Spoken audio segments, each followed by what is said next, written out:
I know it's here somewhere. Finally. Oh, it's time for the doctor.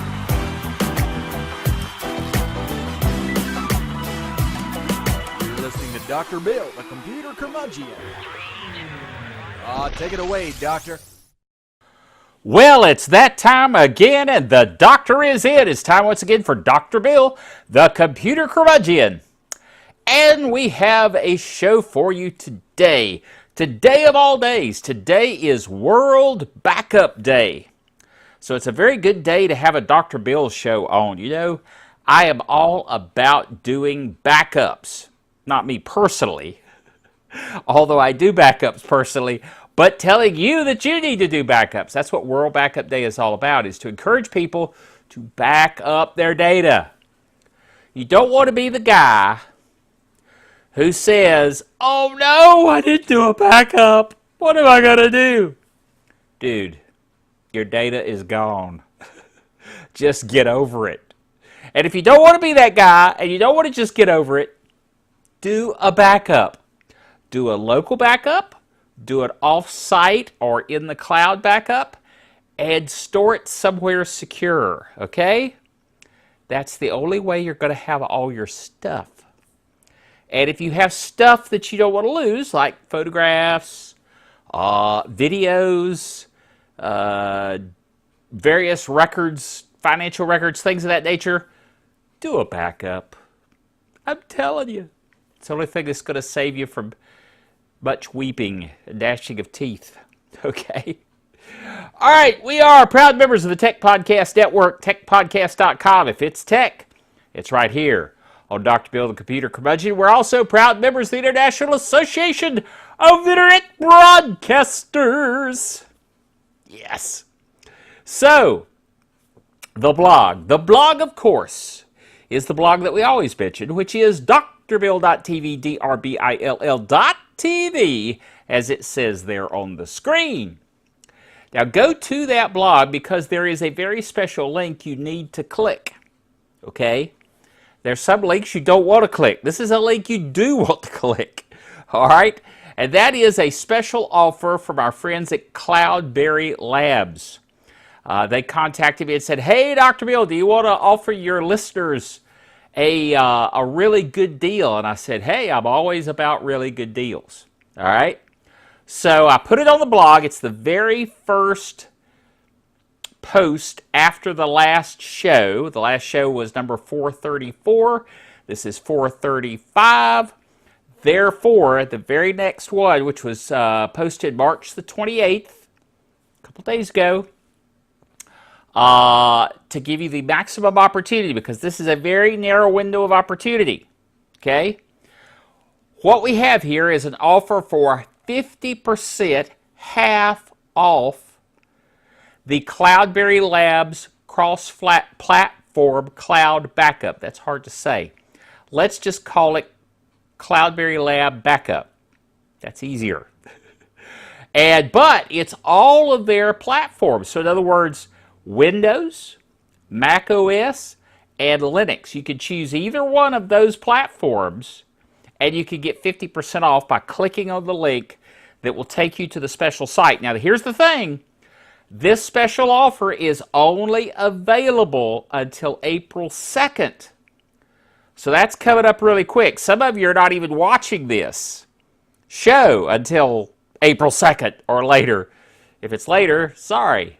But hey, if you have time, take advantage of this special offer, 50% off. Now, that's not all we have. We also have a free white paper on the importance of backup when you're dealing with a ransomware situation. Now, this assumes, of course, that you did the backup before you got hit with the ransomware. Otherwise, all bets are off. Again, the reason for doing backups, okay? And then we also have another link on the same article, which is free ransomware response webinar. This is a webinar that is absolutely free from the folks at Cloudberry Backup. And I lost my key light again. I don't know why that always goes out. It leaves me just with a little shadow right here because that's what it lights up. Oh well, you'll just have to deal with it like me. At any rate, but this is a really good deal. This is a super deal. You need to take advantage of it. And let's move on to the next item. Next item is SUSE Enterprise Linux. Now, SUSE Enterprise Linux is a very good, high-quality version of Linux, full-featured, that is used in data centers. This is a Linux that I have used when I worked at our local hospital, High Point Regional. This was one of the versions of Linux. We ran a lot of Red Hat, and we ran a few things under SUSE, including the email system at the time. Before we moved to Exchange, we were running the Novell, believe it or not, GroupWise email, which ran on a SUSE Linux enterprise server. Now, what's unusual about this article is talking about SUSE Enterprise Linux for the Raspberry Pi 3. A little bitty card, okay? But the full version of SUSE Enterprise Linux owned a Raspberry Pi 3. Now, as I say in the article, can you imagine an entire data center of Raspberry Pis, little bitty boxes stacked on top of each other that would be your entire data center? You actually could do that. That would be weird, but you could do it. So check that article out. It's very odd that you could do that. But this is where we're coming to, is the ability to do a lot more with a lot less. That's kind of the way we're going in the computing world. All right, next item. Next item is MyFitnessPal. Now, I was a user of MyFitnessPal. I started using it back when I weighed about 600 pounds. Okay, and the whole idea of MyFitnessPal is that you can keep track of your weight and how you're losing it over time and what you're eating. So you plug in what you eat every day. It tells you what your calorie count is, tells you what your goal calorie count is, and it tells you essentially where you should be, how much you should have lost if you held to the diet, so to speak, okay? Now, I have several years of data in MyFitnessPal. I quit entering it when I got sick and lost all the weight, without having to do anything other than I quit eating because I didn't feel very good. So I lost a ton of weight, got all of that off, got down to below 150 pounds, which for a 6'2" guy, that's kind of ridiculous. I've since gained back to, let's say, a more comfortable weight, although I need to probably lose a few pounds from here, between you and me. But at any rate, I have all that data in MyFitnessPal. Now, there's nothing secret or proprietary about that data. But, MyFitnessPal was broken into. And they stole everybody's password. They stole any information you had in there. It's all been compromised, okay? MyFitnessPal is owned by the Under Armour company. And they put out released a notice that, yes, it has been compromised. However, no credit cards were stolen. No financial information was stolen. But whatever you put in there was subject to have been stolen, hacked, gotten, pwned. Okay? So, what they're recommending is that if you have a MyFitnessPal account, which I did and do, go in and change your password, which I did. And I changed it to some ridiculous password that nobody in a million years would ever guess. I don't even really use MyFitnessPal much anymore. I might go back to it now that I need to drop a few more pounds. But it's a pretty good platform. It actually is very nice, and it's free. But they did get hacked. Sad to say. Now, they're not the first, and they won't be the last to get hacked, okay? But be aware. If you are a user of any of these places, like MyFitnessPal, that have been hacked, the very best thing you can do, don't panic.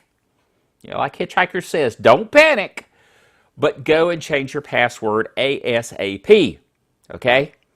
Matter of fact, just pause the video or the audio and go do it now. And then come back and finish watching, all right?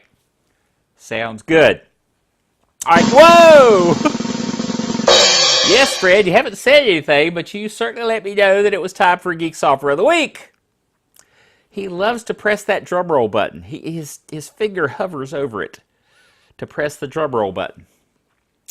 And so he did. But we do have a Geek Software of the Week. And actually, this is a pretty good Geek Software of the Week. Sometimes I'm not as excited about a Geek Software Week as I am about others. And this is a good one. Good one. UN. Good one. All right. So this is one called JetBoost. All right. Free, absolutely free software called JetBoost. You install it on your computer, on your Windows computer.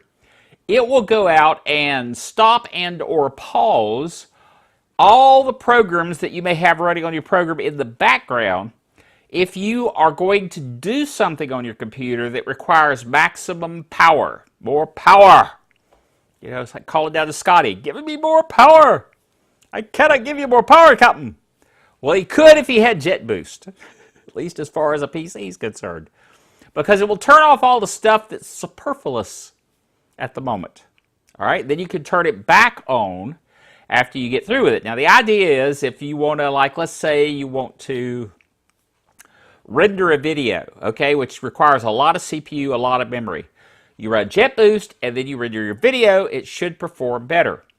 Now, for a more mundane, but more likely scenario for most people is if you needed to play a game and you wanted to squeeze every last bit of power out of your computer. You run JetBoost, close down all the applications. Obviously, you want to exclude the ones that you absolutely need to run. As my son, the Game Master, pointed out to me, there are some things you have to run if you're gaming. Well, okay, understand. You can tweak it to keep those running. But, you know, who needs Adobe Reader running in the background or the iTunes update wizard that always sits there running in the background? Or one of my favorites to fuss at is Logitech's webcam software. It just sits out there running and you're not even using a webcam. Okay, this will shut all of that down. One click will boost, it'll shut down all the unnecessary processes and essentially, in effect, because of that, boost your performance. You get the maximum capacity out of your PC for focusing on gaming only, if that's your video. You can focus on work by removing distractions from irrelevant applications, you know, things that pop up and tell you, hey, look at me, do this, don't you want to update? You know, all that kind of stuff. Customize the boost model. Set up your boost model by choosing which applications you would like to shut down. That way you could keep things running, like the gaming apps that you might need to run your games, okay? It is clean and safe, free from malware, spyware, and viruses, and it's 100% free. Just download it, install it, good to go, okay? I've got the link in the blog, the aforementioned drbill.tv blog. Okay, so check that out. And then finally, the last item. This is something that I'm pretty excited about because I've talked about it before here on the program, and that is ubiquitous Wi-Fi. I like the word ubiquitous. It just, you know, it's one of those words that makes you sound so smart. Yes, Fred. I get to sound that way. Anyway. Yes. So, ubiquitous. What it means is it's ever present. It's always there, okay? So ubiquitous Wi-Fi would be Wi-Fi available to you even if you're out in the middle of a field, out in the middle of the country where there's nobody around for miles and miles and miles. No houses, not even any Wi-Fi to borrow, in quotes. Yes, the idea is that Wi-Fi will be raining down upon us from space. How cool is that? This is the vision of Elon Musk, who, as we know, is as close to Tony Stark as we're going to get. I mean, you know, if he comes out with an armor, I wouldn't be surprised at all. Tony Stark, Elon Musk, Iron Man, yeah, I can see it. Anyway, Elon Musk has the idea of using his company, SpaceX, to launch satellites up into the atmosphere, well, beyond the atmosphere, out into space, around the Earth, geosynchronous orbit, across the planet, bunches and bunches of little satellites. He calls them a constellation of satellites. Maybe he's a supervillain. Have we thought about that? Just saying, you know. At any rate, then the idea is that he has Wi-Fi raining down upon us. Now, I don't know if he's going to charge for this. I would assume he would. You know, got to monetize it somehow. But then again, he's a multi-billion trillionaire. So who knows what his plans are. Maybe he wants to be, you know, benevolent overlord. He really does sound more like a supervillain the more I think about it. Anyway, but it sounds cool. And he launched his first 2 satellites on a Falcon 9 rocket, I do believe. Yes, I think that's what it says here in the article. Falcon 9 rocket. And it will be replaced with a new Block 5 model rocket. So this is the last launch of this particular model of rocket. Not model rocket, model of rocket, okay? So he launched it, and it, I think I said two satellites. I think it may be 10 satellites as I read this here. There was an issue with one of the 10 satellites being loaded into the rocket. The 10 satellites will help make up a network of 81 rotating in 6 different orbital planes that together can provide global communications coverage, 15 of which will add redundancy to the system, i.e. there are only 66 needed to provide coverage. This really does sound very much like a movie scenario. I don't know if you ever saw the Kingsman movie. Boy, that was a violent movie. You know, it's one of those movies you watch through your fingers. Ew. Okay, I saw it on TV. Fortunately, they had tweaked it a little bit for TV, but it was still rough. But they had a whole lot of satellites that was redundant. You could take out several of them and they still would work. Except his plan was to kill everybody because it was like to control the population of the Earth. Supervillain. Did I mention that? And this particular supervillain was being played by Samuel L. Jackson with a lisp. A supervillain with a lisp. It was very odd. But at any rate, Elon Musk hopefully is not a supervillain. If he is, it'll be on the news. More news at 11 on whether or not he's a supervillain. What do I know? Anyway, watch this space, literally, slight pun intended, for more information about ubiquitous Wi-Fi when they finally get it working. Oh, and the other bit of news on this is that the FCC actually approved this plan. The FCC chairman, Ajit Pai, who is much maligned for his stance against net neutrality, sadly, he is excited about this plan because he wants it to allow Wi-Fi signal to those that are not as well-to-do, shall we say, out in rural areas. So he's excited about it. So he pushed it through and it all got approved. And it's down the road a little ways. But at some point, now what I'm excited about personally, to be honest, I have my own personal reasons for really wanting this, is that I help run an internet radio station. And of course, internet radio requires a connection to the internet. And a connection to the internet can only be provided through a physical line or fiber optic line or Wi-Fi. So if you have ubiquitous Wi-Fi, then you could actually have Wi-Fi like in your car, right? And you could then get the station that I work with, along with all the other tens of thousands of internet radio stations, through Wi-Fi. So the future is almost here. Now, speaking of the future almost being here, I have one more thing for you. Otherwise, we'd have a very short program. So I hope you held in to the last for this. But this is a demo that I want to show you of the Viva Rove unit. I'll put up the name of it here on the screen. Viva Rove. Okay?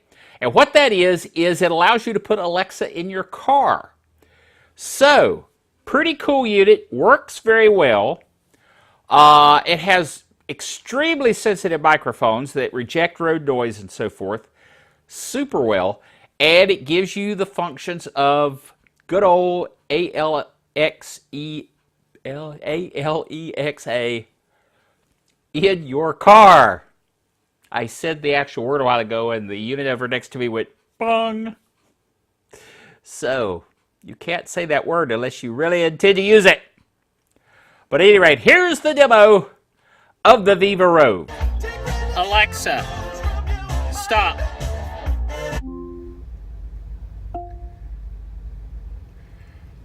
All right, this is in my car, and I'm zoomed in on the Rove Viva device plugged into my cigarette lighter in the car.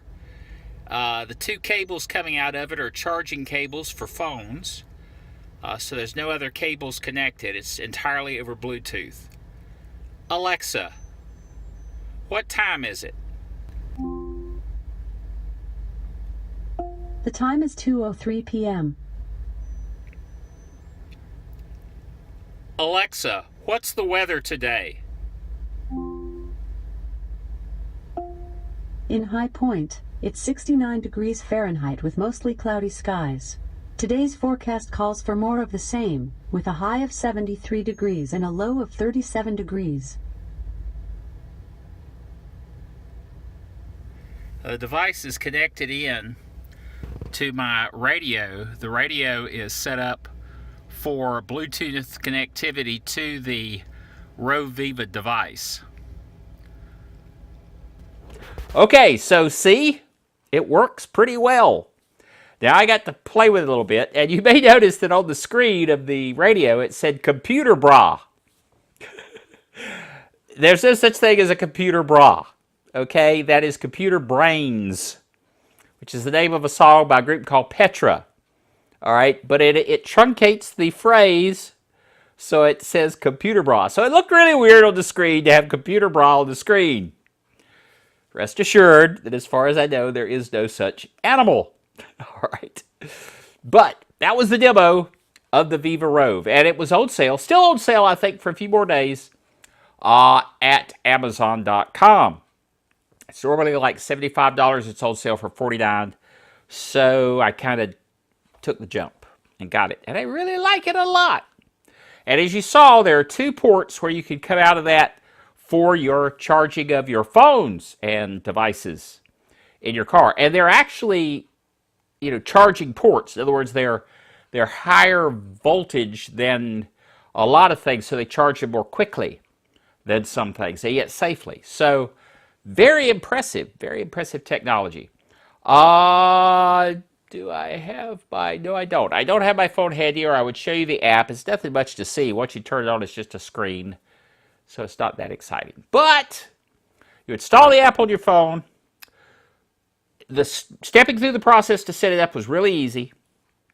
And you connect via Bluetooth. So there's no wires. Now, there's an option to do wires, but I didn't have to because my radio in my car, which is Jeep Compass, has Bluetooth connectivity, so I was able to connect to it that way. And I like the fact that it does display songs that you play on the screen, even if it truncates them in embarrassing ways sometimes. At any rate, hope you enjoyed the program this week. Join us again next time. Remember, until then, that the doctor is out of here.